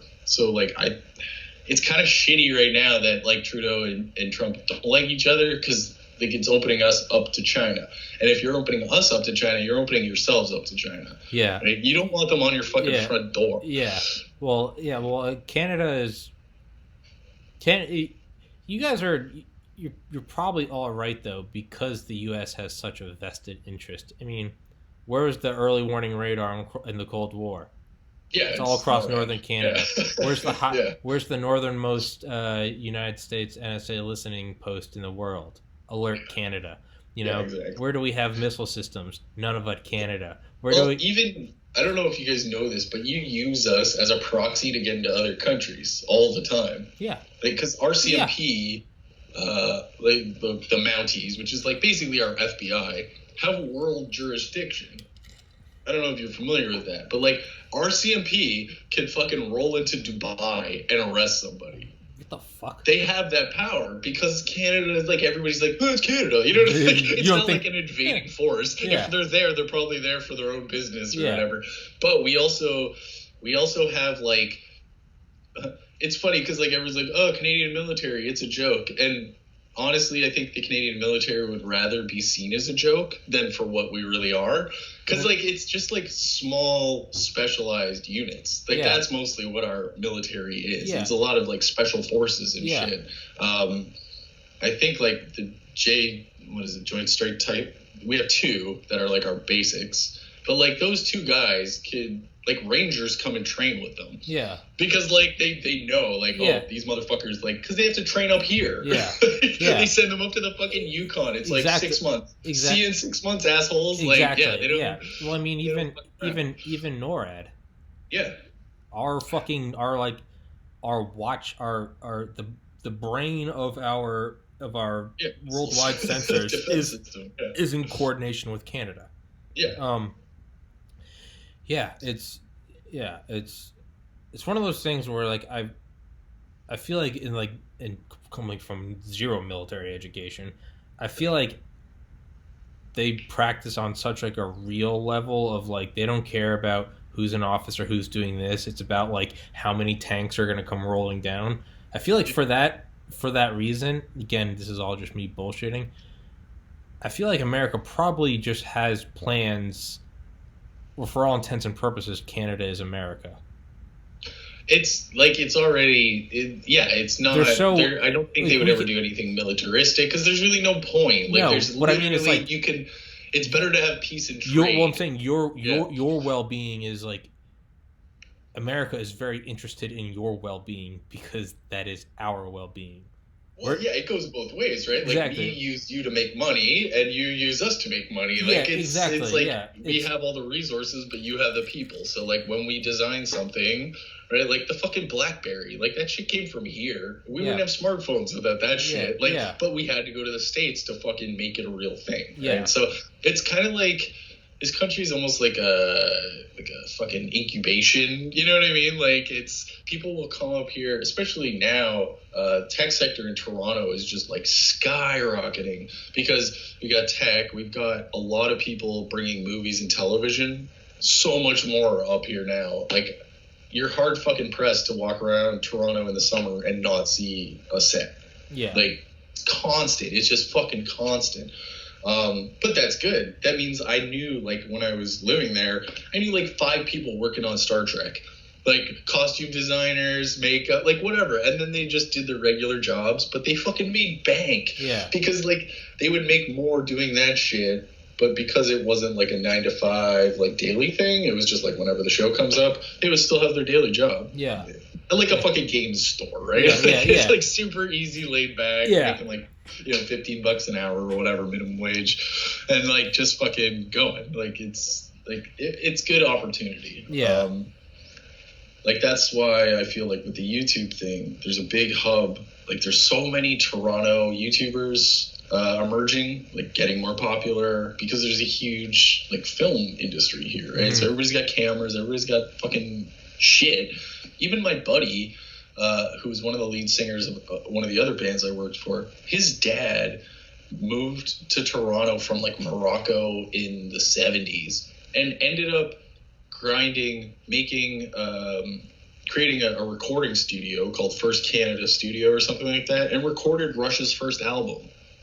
Jesus Christ. As a right, just like, and my buddy Jeremy, he's hilarious because his dad's Moroccan and his mom's Israeli, so he's a Jewish Muslim who looks like Satan. He's just got this like fucking dark black, solid beard with slick back hair and just like a really olive dark complexion. But he's the sweetest dude, right? Yeah. I'll send you actually some of their music. I think you'd really dig it. But like this, I feel like. And like, this is not a slight on America, but I feel like it's easier to reach the American dream in Canada these days. Probably. Oddly enough. Probably. Like, I mean, and it's sad because it shouldn't be that way. Like, if anything, we should just be like fucking even keel more or less. But like, fuck, like that's bad. Yeah. That's bad, man. Yeah. Like, yeah, it's easier to move up in like, fucking. Yeah, it's irritating because like so much of the U.S. is like shut off from like money flow. You know what I mean? It's all like concentrated in fucking New York and California. Yeah, it's like I get that, but at the same time, like all of these other fucking places have talented people and voices. Stop making them move halfway across the country just to fucking get something started, right? Yeah, like, man, that's. Like, I've even considered it, because, right now I really don't have, everything's loosened up in the air, and I've considered, why the fuck don't, because Canadians can stay in the States for, a year without a visa, and, why don't I just fucking go down there? I got a car, just fucking tool around, meet some people, try to get something going, and, because that's, I took up and went to Japan for 2 years on a whim.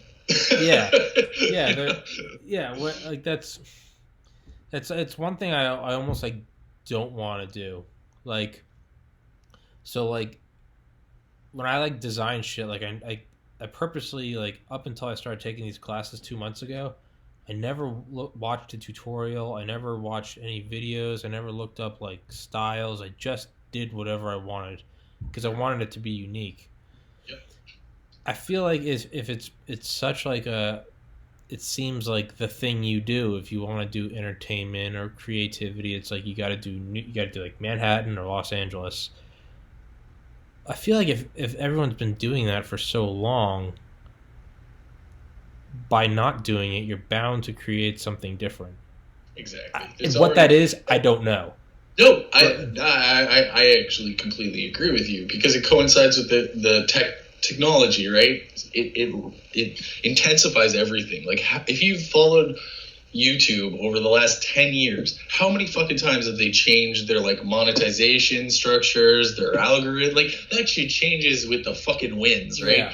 So the fact that all of these people are so entrenched and they have their YouTube communities, it's we all got our buttons and shit. Yeah, it does absolutely lead to another kind of hierarchy and another kind of in crowd, and then it takes away from that actual artistic. It's just a bunch of fucking hipsters, right? As soon as it turns into anything like that, I don't want anything to do with it. Yeah, no, I completely understand that. But I mean, things are changing so rapidly. There's no reason that we wouldn't. Even the flow of money, people got fucking Venmo. You can do a bank transfer, right? Yeah. It's not. You can do shit in the middle of nowhere. Yeah. And still make it work. Yeah. I don't think a geographic. Yeah. Yeah, Russian trolls taught us that. You can make lots of fucking money from the middle of nowhere, right? Yeah, seriously. It's just fucking bang. Seriously. Just make some bullshit meme. Yeah, right? Seriously. You can fucking influence a different election. Right? Oh, man. And that's the thing. I think that's the thing a lot of people don't understand is, especially older people, when they hear, Russia hacked the election, they think, fucking Vladimir Putin was on a laptop. Everybody votes for Trump. It's no, man, it was just a bunch of, fucking Macedonian 20-year-olds who didn't have shit to do or a bunch of shit posters. Yeah. And then someone offered them cash to continue shit posting. Yeah. And they did. Right? Yeah. Opportunity. Yeah. Whose fault is it? Is it the Russian kid's fault, or is it everybody else's fault for being such a dumbass and fault? You know what I mean? And so taking it hook, line, step into this nonsense. Yeah. Yeah. Fucking. Well, it's I got wise to that shit years and years ago when I think JP, you remember JP, right? JP Variano. John Paul. Yeah. He had posted something, or like commented on something someone else posted, and it was about like liberals hating the military, or like a bunch of things. And I'm like, once again, I was like, I live in Toronto. I know the hipsteriest fucking hipster people. And they even understand the need for the military, right? Like, their issue with the military isn't that we have a military. It's that we don't want to be wasting a bunch of bullshit money when we don't need to. Yeah, because we understand there's a lot of fat in military budgets, right? It's not like all going to the troops. Right? It's I mean, come on. Yeah. Why are they all on, like, going to the VA? And, we create heroes out of these people, and then when they get home, we're like, all right, you're homeless. Sorry, dude. Like, it's fucking, exactly. It's fucking bullshit, right? Like, it's like, like, I don't hate the military. I hate the people who send our people to die for nothing. Yeah. That's who I hate. To, like, secure opium fields so that more people can die of opium addiction over here again. Like, what the fuck are we doing? Like, what, we have armed soldiers and M1 Abrams tanks around opium and around poppy fields, like. Exactly. Right. Like, nobody ever asked, why are we in Afghanistan? The Saudis attacked us. Seriously. But we're still friends with them, right? Like, okay. Yeah, well, fuck, man. It's that cash money, man. Exactly, man. And it's, it turned my stomach. Man, when they pulled that Iraq shit, and it's like, okay, you gotta go along with it, but then, like, as more information comes through, you're like, wait a second. Yeah, it's literally this motherfucker just was mad because this guy tried to kill his dad and some shit. Yeah, it was just like, no way. It really was like, now that we're here, let's just stop on in. Yeah.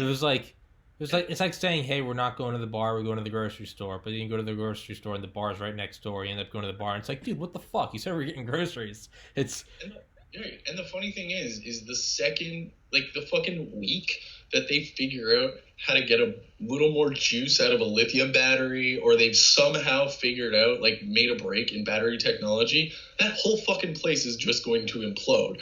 Because nobody's going to give a shit about brown garbage in the ground anymore, right? With the exception of, like, shit we've got at home to make plastics and, like, that kind of stuff. Yeah, but, like, we don't have to go halfway around the world to make plastics. It's not as intensive project process as supplying every car on the street. Once electric cars become the norm, you're gonna see a lot of freedom needing to be delivered to Africa.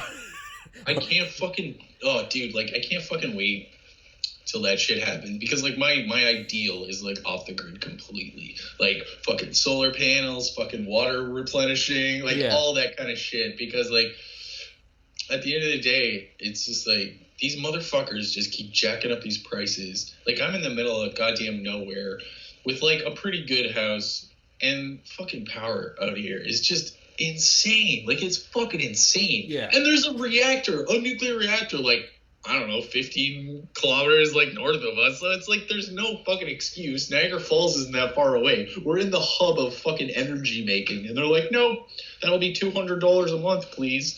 Fuck, blow me. Like, seriously.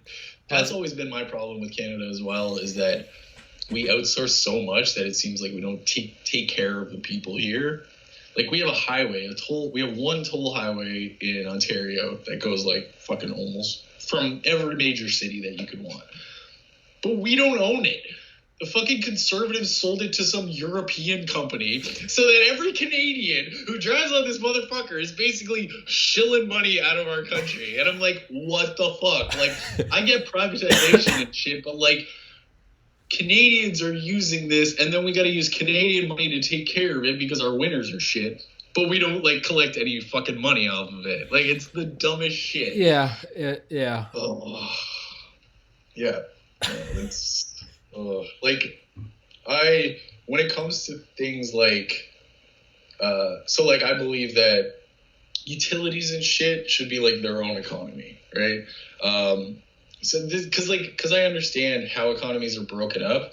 I think ideally it would be like utilities are one economy, right? It's understood there's not going to be a lot of growth. That's where you would put, like, you know, savings, bonds, like fucking low yield investments. That would all go in there, right? And then you could have another market, which is like what all of our markets are like, which are super fucking, up, down, buy, share, sell, right? And that's cool, but I think it should be treated almost like sports is treated. So, like, if you want to fucking sell your soul to make $100 million, fucking have at it, dude. Yeah. But that shit has to then go back into the system. You don't get to, like, stick it on an island for 100 years. You know what I mean? It's like you made the money here using the resources and people available to you. I get that argument. Use the shit, have your time, buy your fucking cars and whatever, but make sure that shit gets put back in the system so that some other motherfucker who wants to become a 100 millionaire can also do that. Yeah. Right? And then all the lazy fuckers who don't want to, so be it. They'll do their thing, right? They'll get by on their $3,000 a month or like whatever. But like this idea that, because like in Canada, there's like one guy who owns like 2 cities. Like you don't get to fucking do anything in these 2 cities without his say so. And that's fucking bullshit. Because like these cities are hundred thousands of people, right? And like now they gotta be told like you can have your porch only 2 inches, and like that's the thing. It's always like fascistic bullshit, right? Like it's never like to help everybody and make it all better. It's so one guy can have a town that looks the way he wants it. It's like fucking blow me, man. Like, fuck that. This isn't your world. Like fucking you want to do that? Grab your fucking money, go make a town in the middle of goddamn nowhere, right? Like I have no respect. Like I have no respect for people who do like blatant shit. Because like, so for example, 2008, there was like a huge ransacking of our generation, right? I lost thousands of dollars. But like the people who fucking did it didn't lose shit, right? It was everybody else, right? We had to pay. Canadians paid into your bailout. How the fuck do you think that made us feel? USA. Right? And then you don't even fucking imprison the fuckers. Like, it's like, Jesus Christ, man. Like, dude, we definitely need to. That's when that military budget. That's when you go, oh, that's why those fuckers have such a big military, because you can fuck someone over and then what are you gonna do? You know? Exactly. It's a bully thing. It is. Rob, I'm sure we're like super long. Right? I was gonna say we're a minute short into 2 hours. Oh yeah. Did you want to call it? I do. Yeah. I have to do my last project for school and then I'm finished. Do you want to do it again? Absolutely. Yes, totally. When are you free? I don't know. Whenever. Just shoot me a message and I'll be here. Whenever. I'll be right here. Like your fucking homeless muse. Yeah. Give me a quarter, sir. I'll be right here. I'll bring my dirty McDonald's cup. I'll dance for you, sir. I promise. I'll do a caricature with a piece of charcoal. Man. Well, fucking A, bro. Yeah, this has been good, man. Anytime. Yeah, absolutely. Yeah, I'm down to do it. I mean, yeah, because now, once I finish this project, I'll have 2 weeks before my classes start up again. So I want to try to rack up as many podcasts as I can in the next 2 weeks. Nice. Yep. Would you be down to do it again sometime in the next 2 weeks? Absolutely. Fuck yeah. Thanks for coming on, dog. Yeah, no worries. Thanks for having me. Fucking blast. I've always thought about doing one of these and fucking go figure. It's my best friend's little bro. Fuck yeah. Fuck yeah, man. Connect. All right, dog. Well, all right, man. All right, dog. Peace. You take care of yourself. Yeah. I'll talk to you soon. Yeah. Hey, Merry Christmas. Merry Christmas to you, man. All right. Later. Peace, bro.